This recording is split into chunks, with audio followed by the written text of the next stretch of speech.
Hi, my name is Caitlin Matonak, and I am a senior at the Savannah College of Art and Design in Atlanta, and I'm studying interior design.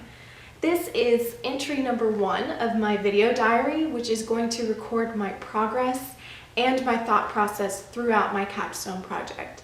For those of you who don't know, a capstone project is basically our senior project.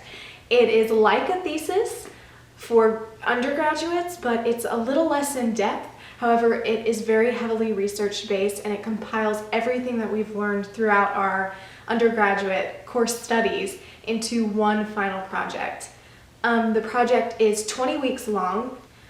My project is going to be a behavioral health clinic for people struggling with suicide ideals, have attempted suicide, or people who have suffered the loss from a suicide.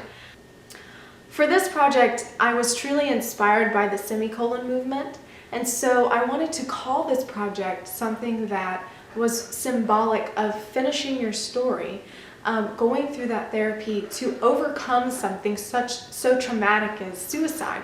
I decided to call this Project Ellipsis. Ellipsis is the ... punctuation that is often used in literature.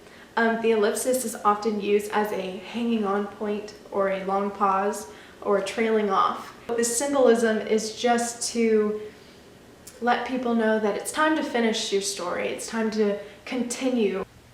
The project will be based in Gwinnett County, Georgia.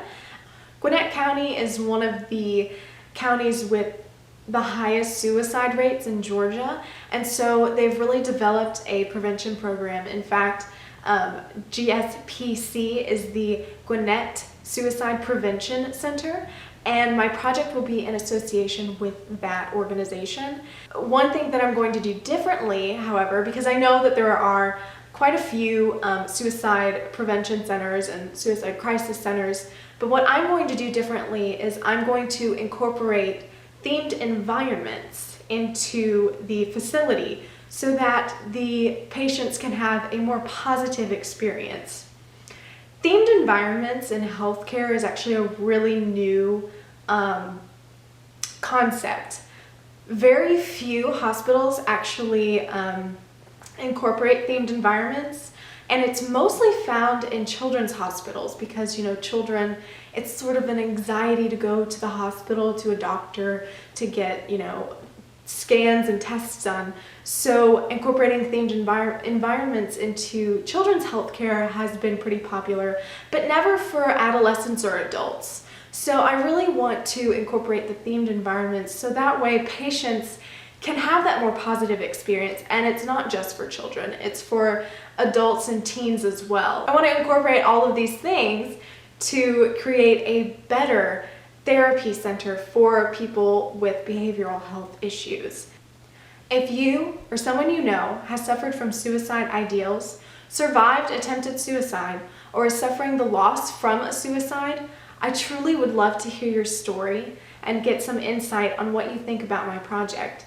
If you're Atlanta-based, I would love to interview you, but if you're not, please just visit my blog and follow the contact page and get in contact with me.